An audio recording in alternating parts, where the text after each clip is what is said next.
and welcome back to my channel. Today I'm going to be doing this look, which is the Garden of Eden or the Gates into Paradise, but the main purpose of the video is I'm actually going to talk about Christianity, and in particular my faith and what it means to me and my faith journey, if that's what you want to call it. So without further ado, let's get into the video.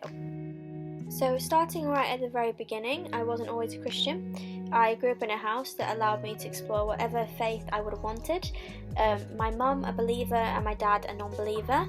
I wasn't baptised as a baby because my parents wanted me to make the choice for myself when I was old enough.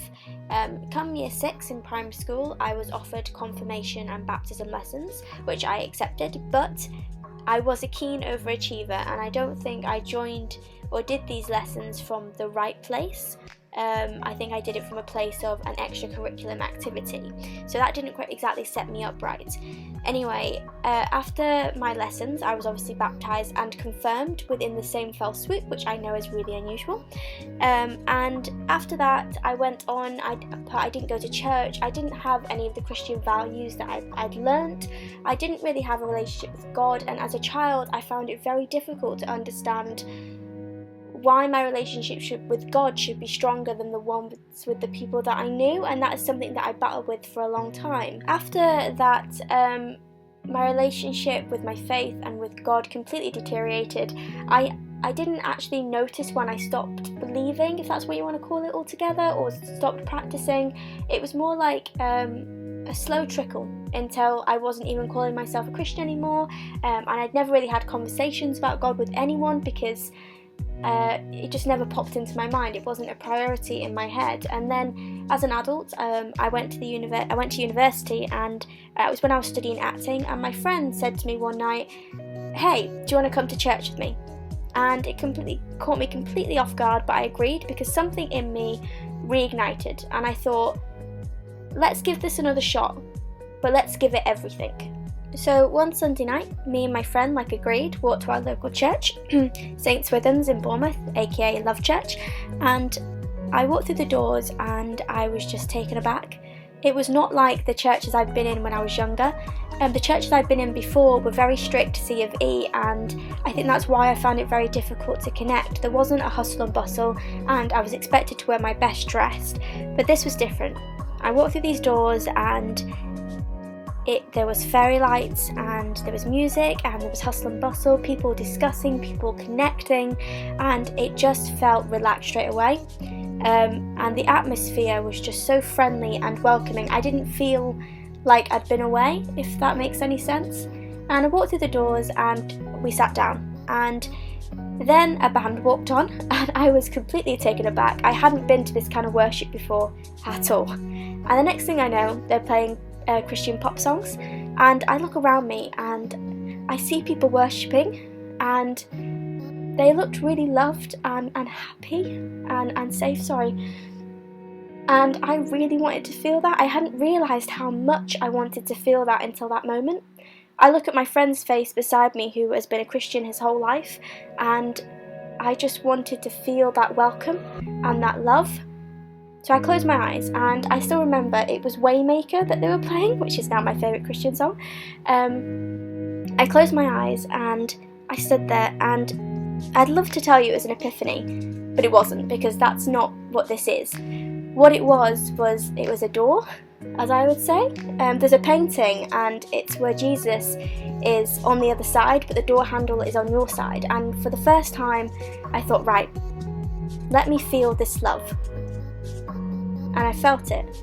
And it wasn't even necessarily the love of Jesus or God, it was the love in the room and what everyone else was feeling, and that directed me to a path of Jesus and God. And I think that's why community is so important. And I just sobbed. It wasn't like a sad sob, I just sobbed because I realised how much I'd been missing it. It's like I'd missed something that I never had. It was really odd. But after that I decided, right, I'm going to do everything in my power to explore the feelings I've just had, because I want that feeling again. I want to feel that love from Jesus and from God again, so that's what I did. So I decided to sign up for Alpha lessons at Love Church, and my friend Jacob came with me, even though He was already Christian, already well versed, but I think he was there to support me. So I went to Alpha lessons, and for the first time I actually felt like I could ask the questions that everybody wants to ask, that you quite often feel scared to ask, but I realised that I needed to ask the questions to deepen my relationship with God and Jesus. Questions like, what about dinosaurs and the Holy Trinity? I actually realised by doing Alpha lessons that I had no idea what the Holy Trinity even meant. I'd just been blagging it my whole life because I was so afraid to ask. So it was such a safe environment, and we all just chatted. I chatted with Christians and people non-Christians, ones that just wanted to have a chat.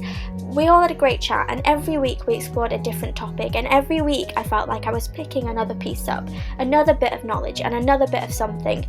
And then I was in one group, and it was the one week that my friend Jacob couldn't come, and we went into a separate room.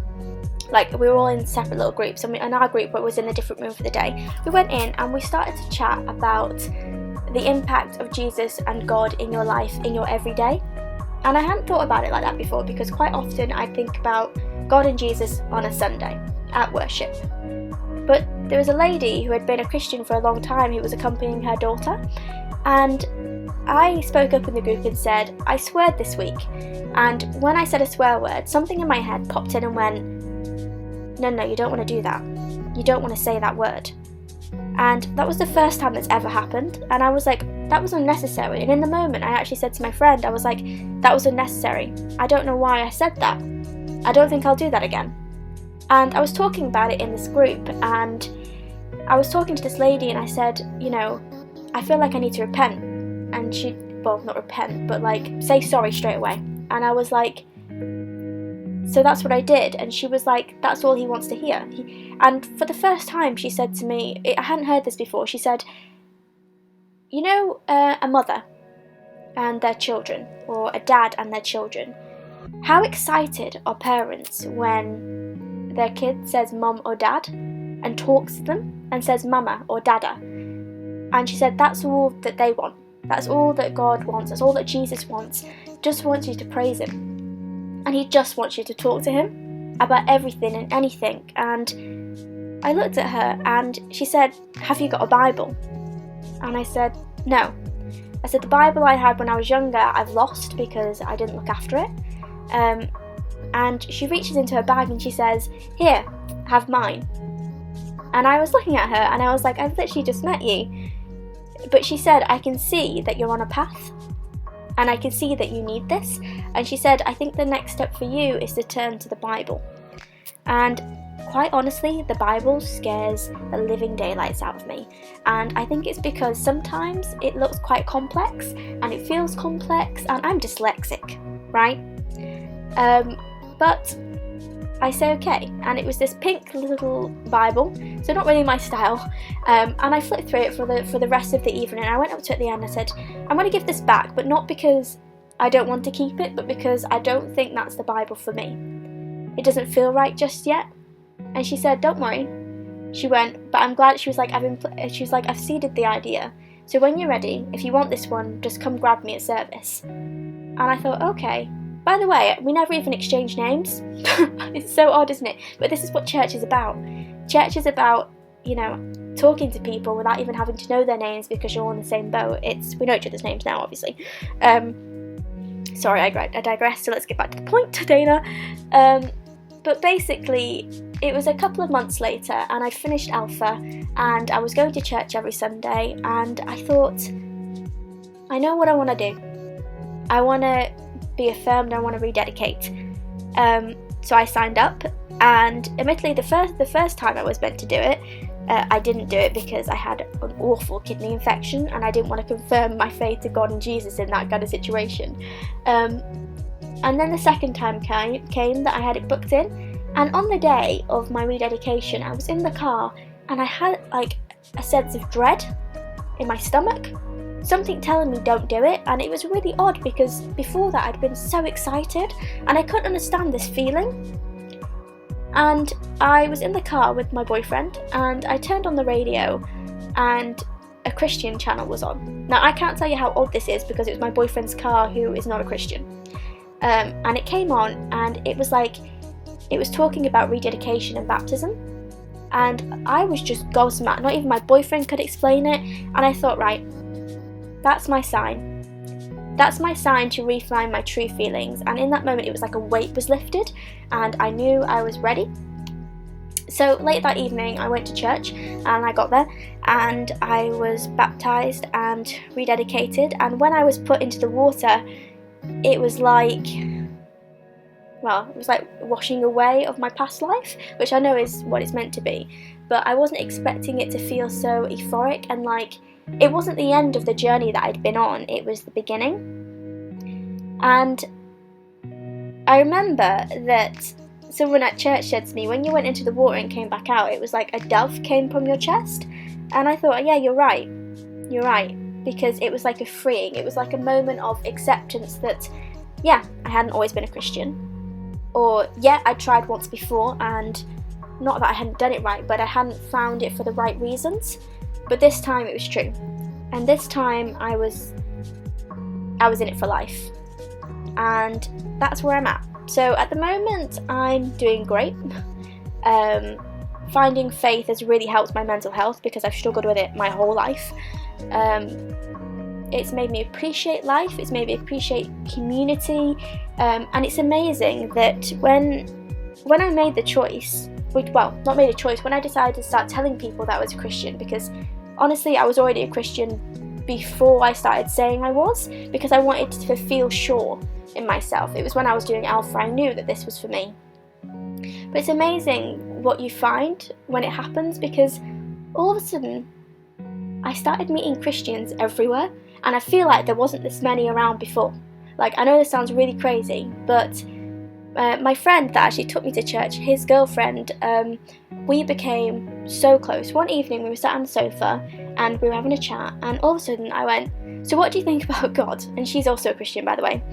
And we started having this in-length chat, and between my two friends I had this mini alpha going on. And one of my strong suits, I'd say, is that I'm a bit blunt, so I'm very quick to be like, hey, do you want to come to church? Hey, what do you think about God? What do you think about Jesus? What about the dinosaurs? I love getting into them discussions, and I was chatting to her and we started to talk about family, and she said to me, you've got a sister in me now.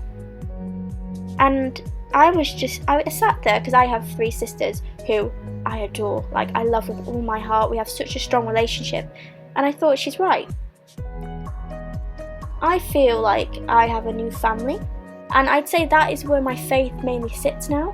When I go to church, I feel like the weight of the week is lifted, even if it's for a short period of time. The weight of society and the pressures was just lifted for that second, for them moments that I spent with God. And I thought, well, maybe if I started worshipping at home as well as going to church on a Sunday, the weight wouldn't be as significant. So that's what I started to do. So that's what I'm doing at the moment.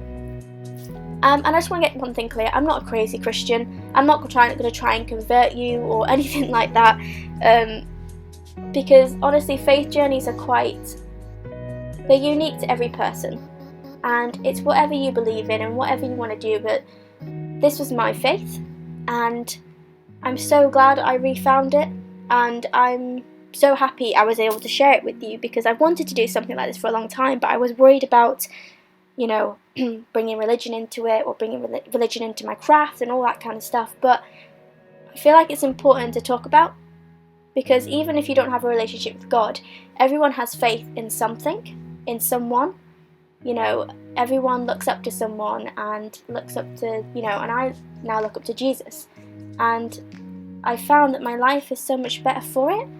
And I would encourage anyone who's having a hard time to find faith in something. Even, it doesn't have to be Christianity, but faith in yourself, faith in your future self, as I like to call it, where you have faith in who you want to become and who you're striving to be. Faith in your family, you know, faith comes in all different shapes and sizes. So keep having faith. Thank you so much for watching. I really hope you enjoyed it. Please like and subscribe to my channel if you did, and I'll see you next time.